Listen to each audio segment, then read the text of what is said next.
Hi friends, कैसे हैं आप लोग। स्वागत है आपका अपने चैनल मैथ सेंटर सर पर। तो जैसा कि आप देख रहे हो, टॉपिक चल रहा है हमारा मैथ का टाइम एंड वर्क। क्वेश्चंस का स्टैंडर्ड क्या है, ये जब आप क्वेश्चंस देखोगे तो आपको खुद पे खुद समझ में आ जाएगा। मैं डेफिनेटली गारंटी के साथ कह रहा हूँ कि ये जो क्वेश्चंस आपको पढ़ाया जा रहा है अदर किसी यूट्यूब चैनल पर नहीं होगा, क्योंकि हम जानते हैं कि अदर किसी यूट्यूब चैनल पर पढ़ाई में थोड़ा सा इंटरटेनमेंट और इतना हल्का दिया जाता है कि उसको इस बात से मतलब नहीं है कि क्वेश्चन आपका टकरा रहा है कि नहीं, उससे इस बात से मतलब है कि वो आपका वीडियो देखे।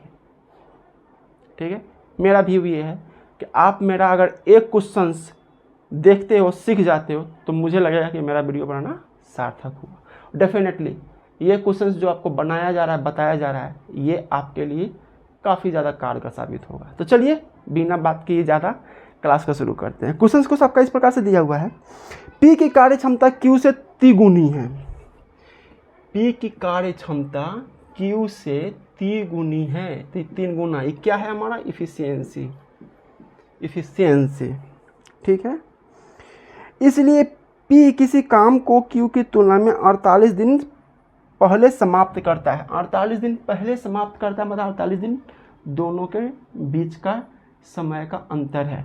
तो हम जानते हैं कि टाइम क्या होता है, इफिशियंसी का इन्वर्सली प्रोपोर्शनल होता है, मतलब उल्टा होता है। तो ये हो गया 1, ये हो गया 3। ये 1 यूनिट टाइम लेता है, ये 3 यूनिट टाइम लेता है। ठीक है, ये अपनी इफिशियंसी के साथ किसी काम को ख़त्म करने में 1 यूनिट टाइम लेता है। ये अपनी क्षमता के साथ किसी काम को ख़त्म करने में 3 यूनिट टाइम लेता है, इसका 3 गुना समय लेता है। अब इस दोनों के बीच का अंतर कितना है, तो 2। कितना अंतर है, 2। अंतर मतलब ज़्यादा वाले में से कम वाला को घटा दीजिए, 2, और दोनों वाला में 2 यूनिट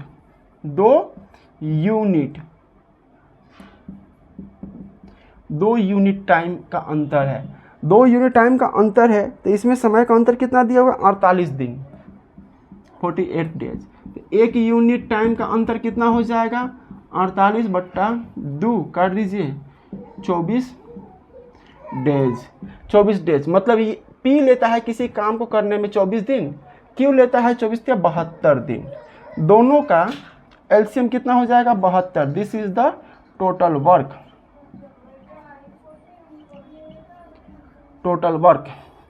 24 से 72 3 बार में कटेगा, मतलब P एक दिन में 3 काम करेगा। 72 से 72 एक बार में कटेगा, मतलब Q एक दिन में 1 काम करेगा। अब ये सवाल कह रहा है कि तो दोनों मिलकर काम को कितने दिनों में ख़त्म करेंगे। तो P और Q मिलकर एक दिन में कितना काम करेगा, A B नहीं है, PQ। P प्लस Q मिलकर एक दिन में कितना काम करेगा, 3 1 4 वर्क।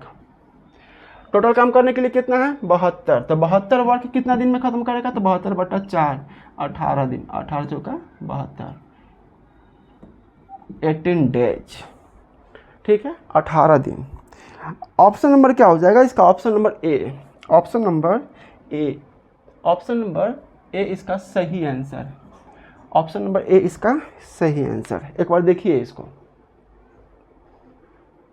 अगला क्वेश्चन ध्यान दीजिएगा। अगला क्वेश्चन कह रहा है कि ए और सी मिलकर एक काम को जितने समय में खत्म करते हैं, बी उसके 3 गुने समय में काम को समाप्त करता है। अभी समय की बात चल रही है, ए और सी, ए प्लस सी, और यहाँ पर बी। यहाँ पर क्या चल रहा है, ये टाइम। तो ये मतलब बी 3 गुना समय लेता है, ये 3 गुना समय लेता है, ये 1 गुना। तो इफिशियंसी क्या हो जाएगा, इफिशियंसी समय का उल्टा होता है। तो ये 3 हो जाएगा, इसका 1 हो जाएगा। ए बी सी, ये 3 हो जाएगा, ये 1 हो जाएगा। टोटल कितना हो जा रहा है इसमें, टोटल हो जा रहा है 4। मतलब ए बी सी तीनों का एक दिन का काम इसमें 4 हो जा रहा है। सेम कंडीशन में दूसरी बार में देखते हैं क्या कह रहा है। तथा ए और बी मिलकर काम को जितने समय में करते हैं, सी उसके 2 गुने समय में काम को खत्म करता है। मतलब ए और बी मिलकर जितने समय में काम को खत्म करता है, सी उसका 2 गुना समय लेता है।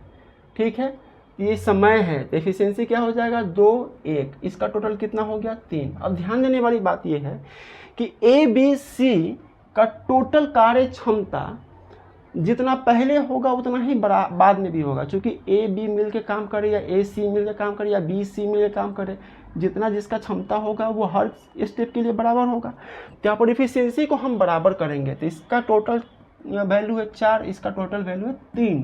तो इसको बराबर करने के लिए इसको 3 से गुना करेंगे, इसको 4 से गुना करेंगे। तो इसको गुना करते हैं 3 से, इसको गुना करते हैं हम 4 से। तो क्या आएगा, 3 से गुना करेंगे तो ये हो जाएगा 9, यहाँ पे 3, यहाँ पे 4 से करेंगे तो 8, यहाँ पे हो जाएगा 4। तो ध्यान देने वाली बात यहाँ पर ये है कि B का अकेला वैल्यू कितना आ रहा है 3, और C का अकेला वैल्यू कितना आ रहा है 4, और दोनों का A B C दोनों का कितना टोटल वैल्यू है 12। इस केसेस में भी है, इस केसेस में भी 12 है। तो A के वैल्यू कितना हो जाएगा, तो A के वैल्यू हो जाएगा 12 माइनस 3 और माइनस 4, मतलब B का भी वैल्यू घटा दो और C का भी वैल्यू घटा दो, तो A का वैल्यू कितना हो जाएगा 5। ठीक है, टोटल वर्क हमारा क्या है, टोटल वर्क क्या है, तो टोटल वर्क दोनों का ए बी सी का एफिशिएंसी कितना है, एक दिन का 12।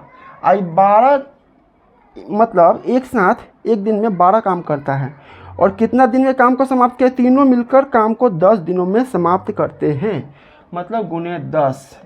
ये हो गया हमारा टोटल काम, मतलब तीनों मिलकर काम को 10 दिन में समाप्त कर देता है। तो 10 दिन में जितना काम खत्म करता है टोटल वर्क हो जाता है। तो एक काम को कितने दिनों में समाप्त करेगा, तो सिर्फ ए अकेले इस काम को कितना दिन में करेगा, तो ए का कार्य क्षमता कितना है 5, तो 5 से इसको भाग दे दीजिए, 5 दूना 10, 12 दूना 24 डेज। ये हो गया हमारा आंसर 24 दिन। ऑप्शन नंबर क्या है इसका, ऑप्शन नंबर बी सही आंसर है, ऑप्शन नंबर बी इसका सही आंसर है। देखिए सवाल चाहे कितना हो तोड़ मरोड़ के दे, बनेगा 2 सेकंड में। सिखाना है इतना ताम झाम करना है, अगर बनाना होता 2 से 5 सेकंड काफ़ी था। एक बार देखिए इसको,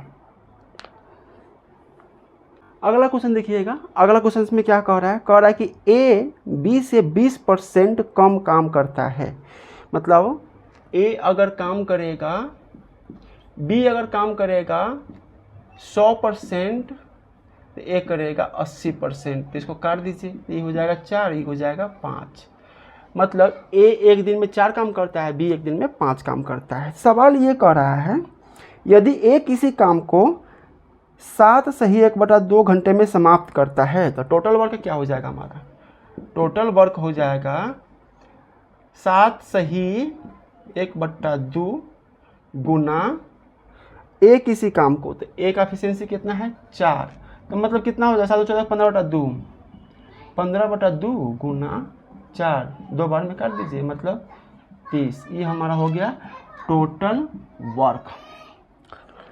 वर्क। तो बी कितने घंटों में काम समाप्त करेगा, तो बी का एफिशिएंसी कितना है, एक दिन का 5, तो 5 से डिवाइड कर दीजिए, 5 से कट जाएगा 6 बार में, 6